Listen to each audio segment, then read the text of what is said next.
Good morning, everyone. Welcome for stage three and the last one. It's not a lot of people, so I'm just gonna talk. Everybody's probably hangover. Lauren, say, my friend Lauren. um, well, let's have one. I don't know if you have questions. I'm from El Salvador, and I work with My First Bitcoin. My First Bitcoin is an NGO non-profit based in El Salvador, and we were born basically in 2001 when the law to make Bitcoin a legal tender started.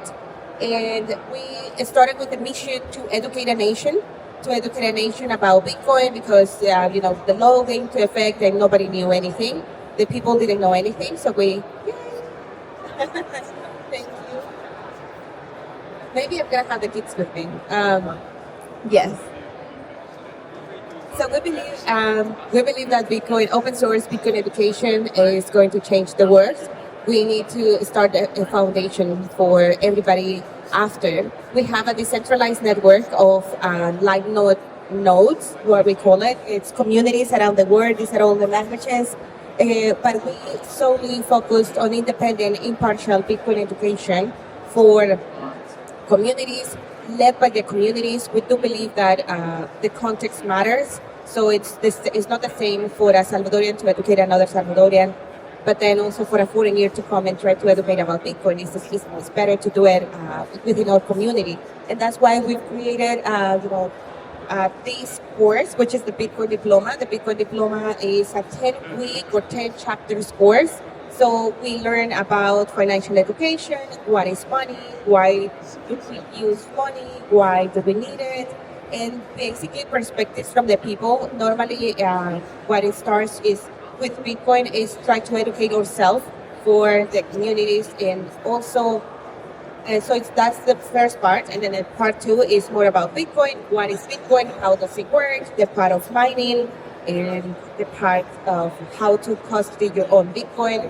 what to do once you know how to buy it, and how can you send and receive it, and transactions as well. And people come from their various backgrounds, and that's what we believe that like Bitcoin, we should be about collaboration. All our materials are open source. Everything that we want to put out there in the world, it's free on our website. You can visit our GitHub. You can collaborate. If you will have, like to have this one probably translated into your language, you can also join our channels and help us with the translation. And after 2-3 years now, we had partnerships with the Ministry of Education in El Salvador. We're working on 2 different projects. The first one is teaching the public school system teachers about Bitcoin. They take a crash course of 2-3 days, and then they go to their own classrooms and teach their own students. This is around the country. We have started with a pilot we started in November last year, 150 teachers, and then this year we started the second cohort. So it was 120 for the first 2 months.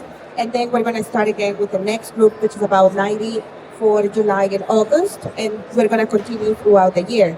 So this is, this is a movement for us. Bitcoin education should be, of course, open source for everybody, and we don't see it as the end.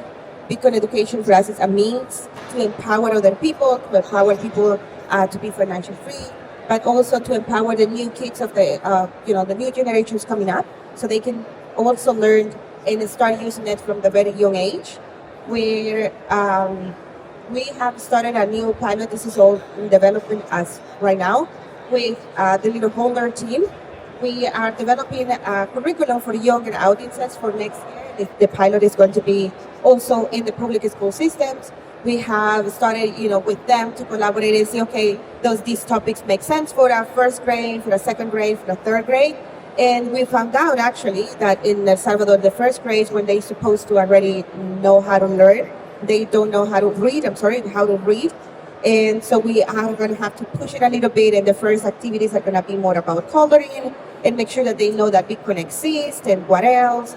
And then also included like in the history, the social studies. So that the whole goal is to put it blended into the program of the studies that they already have. Like if they see math and they see, okay, so it's the converse of other coins, like other currencies, like, dollars to pesos. We're going to also include Bitcoin, and then also we're going to include in the history the financial crisis, what it happened, why was Bitcoin created, and then with the context of El Salvador, the people know, the first country to adopt it, what other countries are using it, and what is happening outside in the world.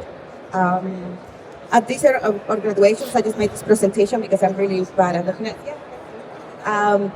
We graduate, Ben from BTC Session visited us, and he was really excited. So we have these programs with the Ministry of Education, which is great, but we still want to educate ourselves from our own, with our own teachers, because at the end there is just that part that we can control the quality, and we want to make sure that the kids get it into the brains and use it.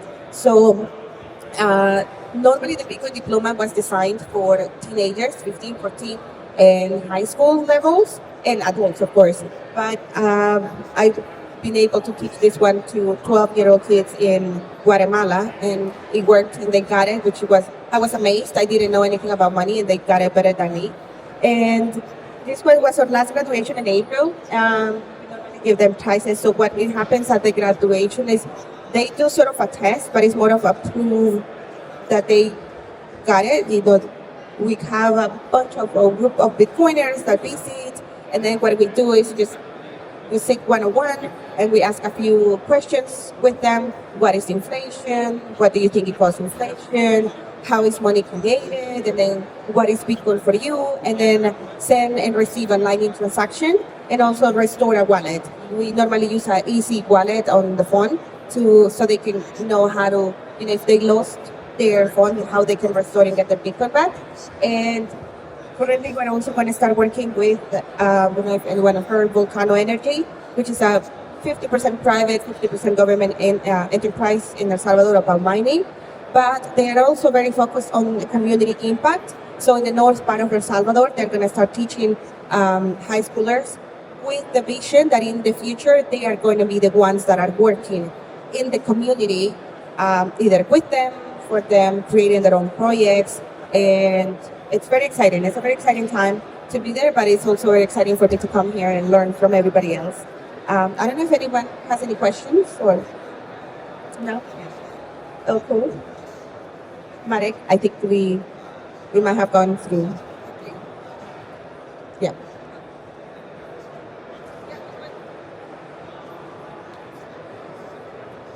Also, I would say, the call to action, there's not a lot of people, but if somebody's interested, go to our website. They can join, the translation team if someone wants to contribute, collaborate, or be part of the network, so they can, join our assemblies and see what works best, what doesn't.